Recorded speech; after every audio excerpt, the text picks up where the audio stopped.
आपले सर्वांचे स्वागत आहे. आपण आता आलो आहोत अंबरनाथमध्ये प्रभाग क्रमांक 17मध्ये आपल्याला BJP तर्फे संतोष बोलधाने व रुपाली लठ्ठे हे निवडणुकीच्या रिंगणात उतरले आहेत. आपण आता त्यांच्याशी संवाद साधत आहोत. एकूण त्यांच्या प्रभागाची काय स्थिती आहे, खरोखरच प्रभागाचा विकास झाला आहे का, हे त्यांच्याकडूनच आपण जाणून घेणार आहोत. नमस्कार संतोष बोलधाने साहेब, काय सांगाल? आता तुम्ही साधारणतः प्रचारासाठी प्रभागात फिरत आहात, मतदारांशी संपर्क साधत, तर तुम्हाला साधारणतः प्रभागामध्ये काय समस्या जाणवल्यात? प्रभागामध्ये नागरी सुविधांचा अभाव आहे. गेली 10 वर्षे 2015ला इलेक्शन लागलं होतं, त्याच्यानंतर कोरोनामुळे आणखी 5 वर्ष इलेक्शन पुढे ढकलण्यात आलं होतं.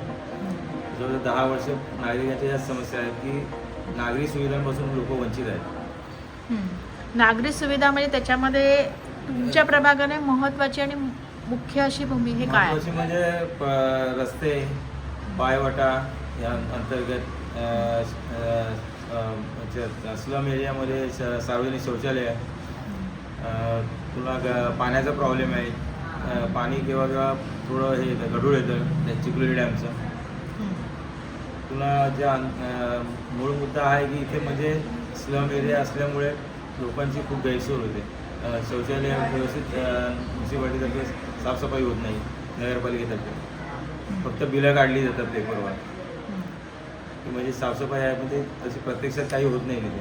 तुम्ही एक शौचालयाचा विषय काढला, पण शौचालय आता सध्या शासनाने गव्हर्नमेंटने हे केलेलं आहे की हागणदारी मुक्त हे आमच्या प्रभागात काय आहे की तिथे मुळात ड्रेनेज लाईन होत नाही. दगडी भाग खाली असल्यामुळे ते आतमध्ये ड्रेनेज लाईन कुठेच झालेली नाही आहे. त्याच्यामुळे आणखी म्हणजे सार्वजनिक शौचालयात बऱ्याचशा लोकांना वापरावं लागतं.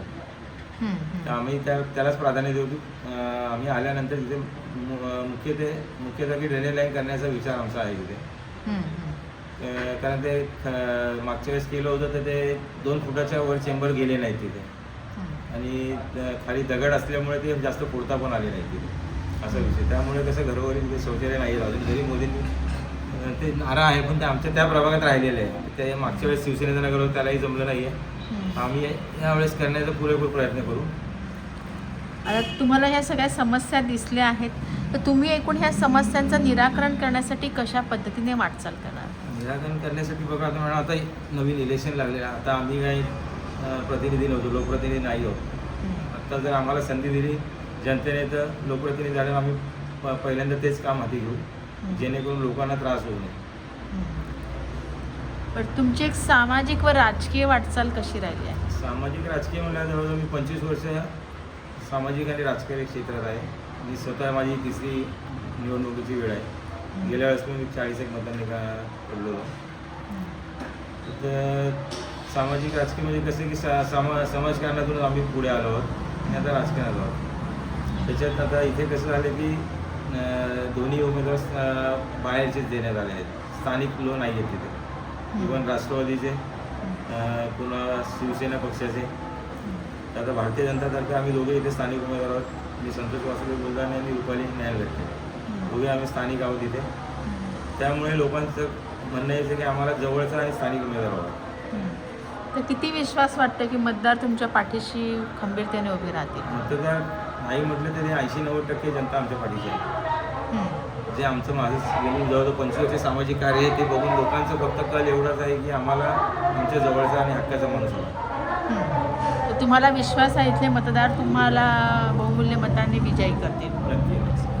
बरं, आता तुम्ही एकूण काय सांगाल? आता हे एकूण पर्व आहे हे विकासाचं आहे, तर विकासाच्या दृष्टीने हे बाकी पाणी, लाईट, गटार हे तर झाल्यास, पण त्याच्या व्यतिरिक्त विकास करण्यासाठी, कारण प्रभागाचा विकास झाल्याबरोबर प्रभागाच्या विकासाबरोबरच शहराचा विकास होतो, तर त्या दृष्टीने तुम्ही कुठल्या पद्धतीने कामं करणार? त्याच दृष्टीने मोदी साहेबांच्या नेतृत्वाखालीच भारतीय जनता पक्ष काम करत आहे. आता आमच्या नगराध्यक्ष पदाचा स्वतः उमेदवार चार्टर्ड अकाउंटंट आहेत. तर आम्ही प्रभागातला विकास हा त्यांच्या मार्फतच आमचा होणार आहे, जेणेकरून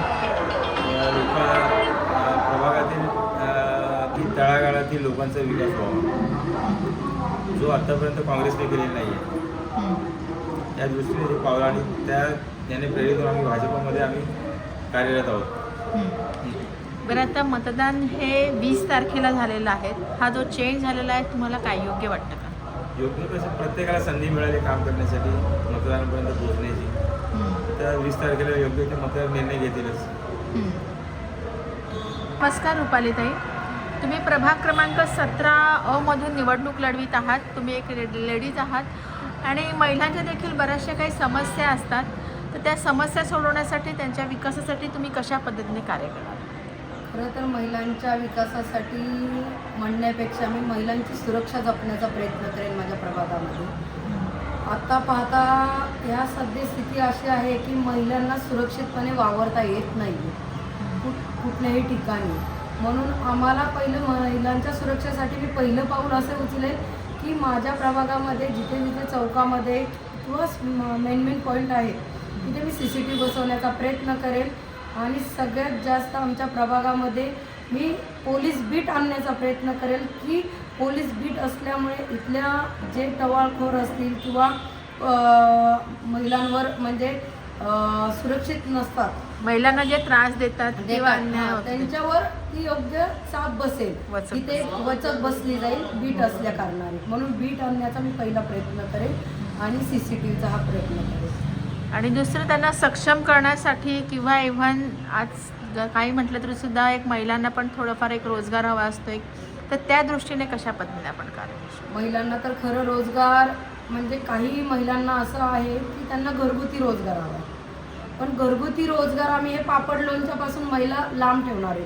कारण की बऱ्याचशा महिला इथे क्वालिफाईड आहेत. बऱ्याचशा महिला पाहायला गेलं तर 12वीच्या पुढे शिक्षण घेतलेल्या महिला आहेत, तर त्यांना घरी बसून आपलं कसं चांगल्या प्रकारे योग्य त्यांना काम मिळवून देता येईल आम्ही हे बघू, काहीतरी नवीन वर्जन त्यांच्यासाठी आणू.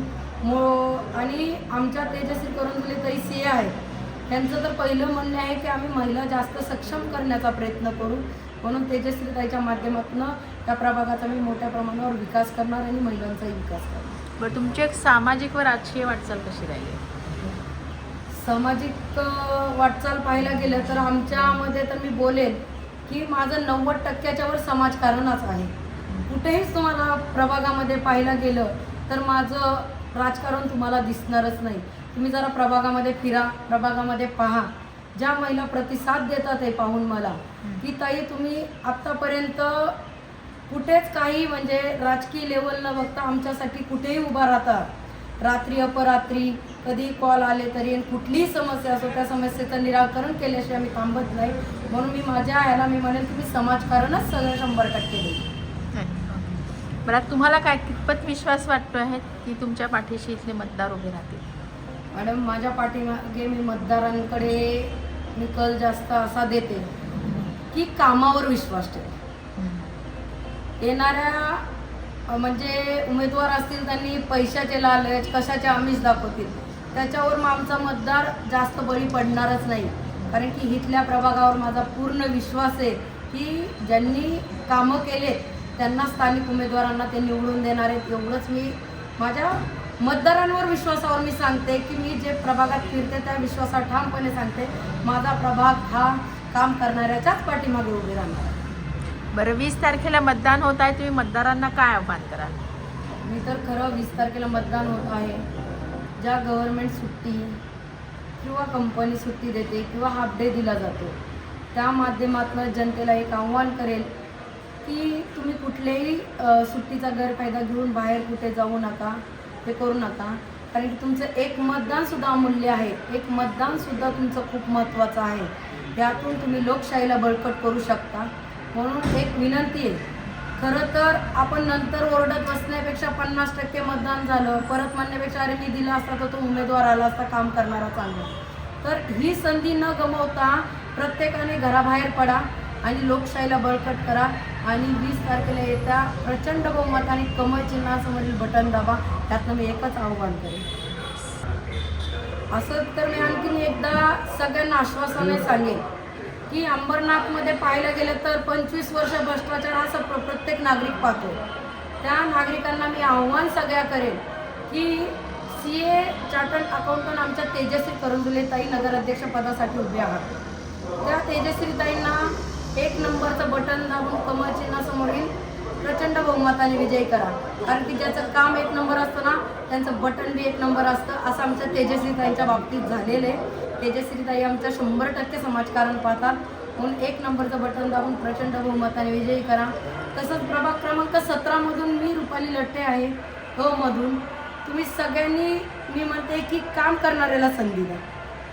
हौशे नवशे गवशे सगळे येतील, पण एखाद्या व्यक्तीला खरंच जनसामान्यातून ती व्यक्ती उभा राहते आणि जेव्हा ती तळमळ असते काम करणाऱ्याची, तर त्या काम करणाऱ्या व्यक्तीला म्हणजे मी म्हणेन की रुपाली लट्टेला प्रचंड बहुमताने विजयी करा.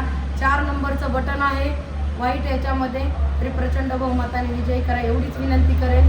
तसेच माझे सहकारी प्रभाग क्रमांक 17 मधून संतोष बोलधाने साहेब पण आहेत.